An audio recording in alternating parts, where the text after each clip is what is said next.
She's Mamie. Yes, she believes in me. She reads a story from a book or two. She's Mamie. Mammy's Corner. Hello, my littles. Welcome to Mammy's Corner, and I'm Mammy. But you already knew that, didn't you? It is time to say our affirmations. Are you ready? Are you ready? All right, here we go. Let's say them really loud because I'm so proud of you. You ready? I am loved. You sure are loved. Besides your parents who loves you. That's right, God loves you. But who else loves you? Mammy loves you, and don't you go forgetting it. But let's say it loud again. Ready? I am loved. Good job. Now for the next one. Really loud now, my littles. Ready? I am good. Very good. Now for the last one. Nope, we gotta say it again. That's right, we gotta say it again. Ready? I am good. You caught me on that one. Good job. Now for the last one. I am kind. Yes, you are. But let's say it loud again. Ready? I am kind. Good job, my littles. Now, don't forget, take your remote, arrow it down, move it over. Hit that thumbs up. And if you haven't subscribed already, you better do it so you don't miss out on any more book reading that Mammy does. Now it is time to get ready. So get in your favorite chair, and it could be maybe on the floor chair. It could be maybe a beanbag chair, whatever it is. Or maybe it's on someone's lap and you want to cuddle. So go ahead and get comfy. And then what we're going to do is we are going to get our favorite blankie. I got mine. You got yours? Cuddle with your favorite blankie. What else do we need? That's right. We need our favorite pillow. Got our favorite pillow. Now what do we need? Yes! Don't forget your favorite stuffy. I have Buddy. All right. Now, I'm ready for the story. Are you ready for the story? All right. Let's get going. Today's story is called Yeh-Shen. It's a Cinderella story from China. So it's going to be told just a little bit different. All right, get ready. Here we go. In the dim past, even before the Shin and the Han dynasties, there lived a cave chief of southern China by the name of Wu. As was the custom in those days, Chief Wu had taken 2 wives. Each wife in her turn had presented Wu with a baby daughter. But one of the wives sickened and died. And not too many days after that, Chief Wu took to his bed and died too. Yeh-Shen, the little orphan, grew to girlhood in her stepmother's home. She was a bright child and lovely too, with skin as smooth as ivory and dark pools for eyes. Her stepmother was jealous of all this beauty and goodness, for her own daughter was not pretty at all. So, in her displeasure, she gave poor Yeh-Shen the heaviest and most unpleasant chores. The only friend that Yeh-Shen had to her name was a fish she had caught and raised. It was a beautiful fish with golden eyes, and every day it would come out of the water and rest its head on the bank of the pond, waiting for Yeh-Shen to feed it. Stepmother gave Yeh-Shen little enough food for herself, but the orphan child always found something to share with her fish, which grew to enormous size. Somehow the stepmother heard of this. She was terribly angry to discover that Yeh-Shen had kept a secret from her. She hurried down to the pond, but she was unable to see the fish, for Yeh-Shen's pet wisely hid itself. The stepmother, however, was a crafty woman, and soon thought of a plan. She walked home and called out, "Yeh-Shen, go and collect some firewood. But wait, the neighbors might see you. Leave your filthy coat here." The minute the girl was out of sight, her stepmother slipped on the coat herself and went down again to the pond. This time, the big fish saw Yeh-Shen's familiar jacket and heaved itself onto the bank, expecting to be fed. But the stepmother, having hidden a dagger in her sleeve, stabbed the fish, wrapped it in her garments, and took it home to cook for dinner. Oh, no. When Yeh-Shen came to the pond that evening, she found her pet had disappeared.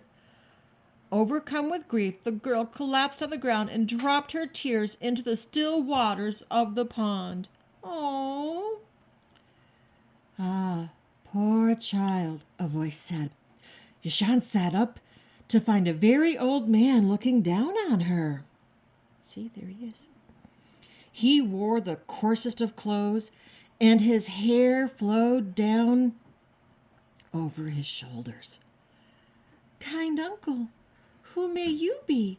Yeh-Shen asked. That is not important, my child. All you must know is that I have been sent to tell you of the wondrous powers of your fish. My fish? But, sir, the girl's eyes filled with tears, and she could not go on. The old man sighed and said, Yes, my child, your fish is no longer alive, and I must tell you that your stepmother is once more the cause of your sorrow. Yeh-Shen gasped in horror, but the old man went on.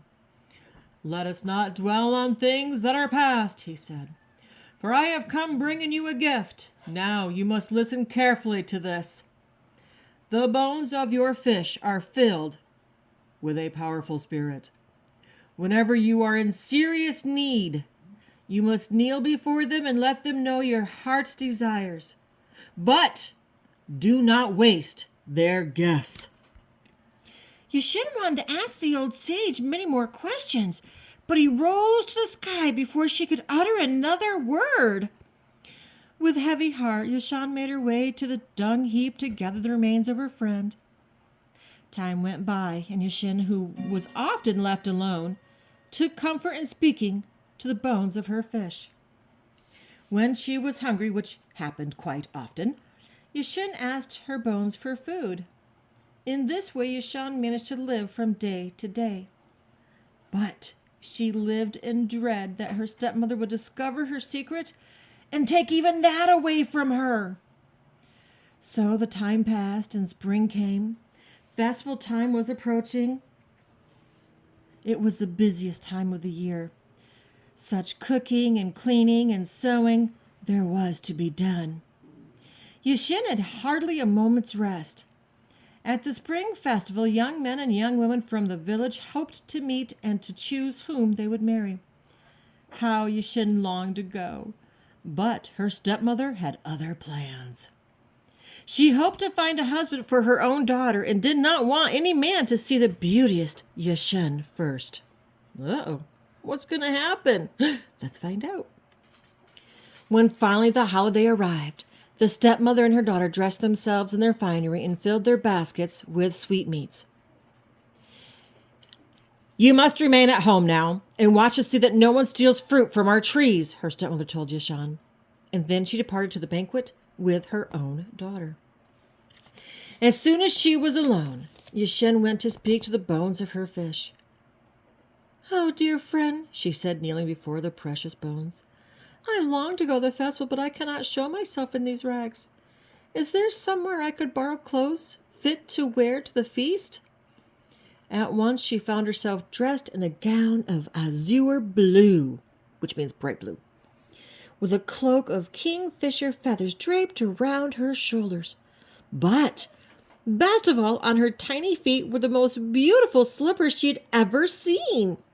They were woven of golden threads in a pattern like the scales of a fish, and the glistening soles were made of solid gold. They were magic.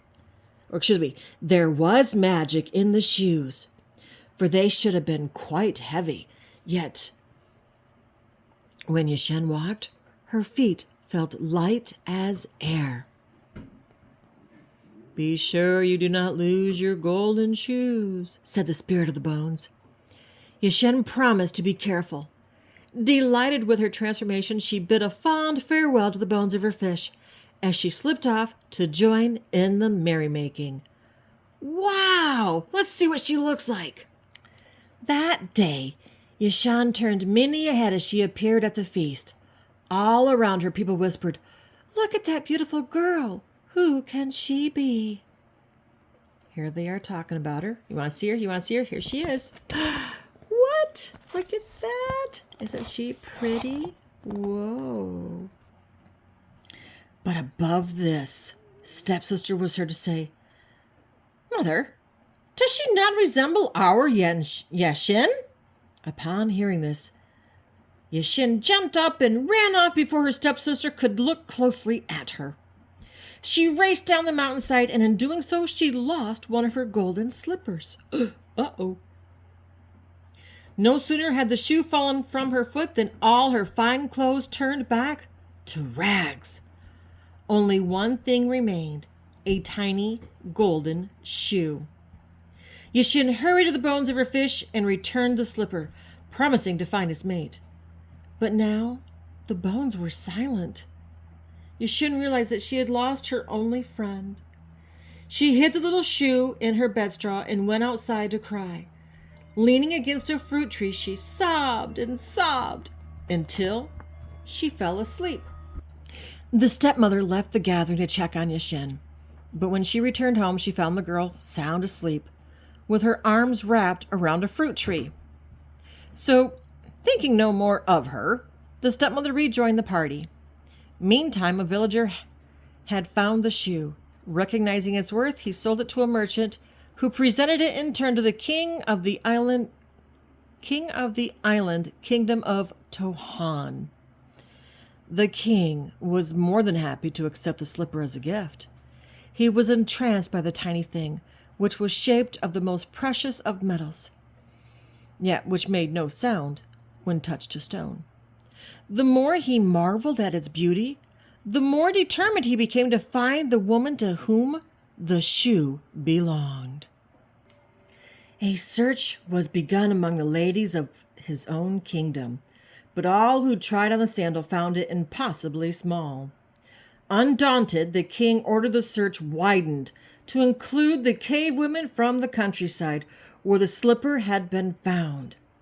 Since he realized it would take many years for every woman to come to his island and test her foot in the slipper, the king thought of a way to get the right woman to come forward. He ordered the sandal placed on a pavilion by the side of the road near where it had been found, and his herald announced that the shoe was to be returned to its original owner. Then, from a nearby hiding place, the king and his men settled down to watch and wait for a woman with tiny feet to come and claim her slipper. All that day, the pavilion was crowded with cave women who had come to test a foot in the shoe. Yeh-Shen's stepmother and stepsister were among them, but not Yeh-Shen. They had told her to stay home. By day's end, although many women had eagerly tried to put on the slipper, it still had not been worn. Wearily, the king continued his vigil into the night. It was into the blackest part of night, while the moon hid behind a cloud, that Yeh-Shen dared to show her face at the pavilion. And even then she tiptoed timidly across the wide floor, sinking down to her knees. The girl in rags examined the tiny shoe. Only when she was sure that this was the missing mate to her own golden slipper did she dare pick it up. At last, she could return both little shoes to the fish bones. Surely then her beloved spirit would speak to her again. Now the king's first thought on seeing Yeh-Shen take the precious slipper was to throw the girl into prison as a thief. But when she turned to leave, he caught a glimpse of her face. At once the king was struck by the sweet harmony of her features, which seemed so out of keeping with the rags she wore. It was then that he took a closer look and noticed that she walked upon the tiniest feet he had ever seen. With a wave of his hand, the king signaled that this tattered creature was to be allowed to depart with the golden slipper. Quietly, the king's men slipped off and followed her home. All this time, Yeh-Shen was unaware of the excitement she had caused. She had made her way home and was about to hide both sandals in her bedding when there was a pounding at the door. Yeh-Shen went to see who it was and found a king at her doorstep. She was very frightened at first, but the king spoke to her in a kind voice and asked her to try the golden slippers on her feet.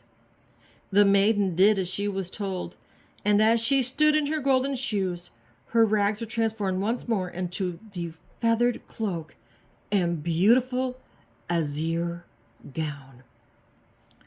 Her loveliness made her seem a heavenly being, and the king suddenly knew in his heart that he had found his true love. Not long after this, Yeh-Shen was married to the king. Yay! But fate was not so gentle with her stepmother and stepsister.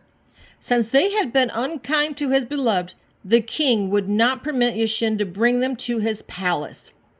They remained in their cave home, where one day, it is said, they were crushed to death in a shower of flying stones. The end. Wow! Did you like that Cinderella story? That was a Chinese Cinderella story.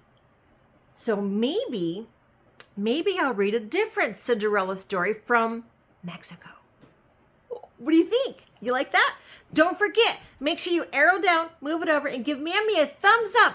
And if you want to hear more stories like that, or if there's a special book that you want, make sure you have an adult put in the comments what book you would like Mammy to read to you. All right, so that's the end. So what does Mammy say? That's right. Besides your parents, who else loves you? Of course, God loves you most and above all, right? But who else loves you? Mammy loves you bestest. Until next time, my littles, be good and be kind.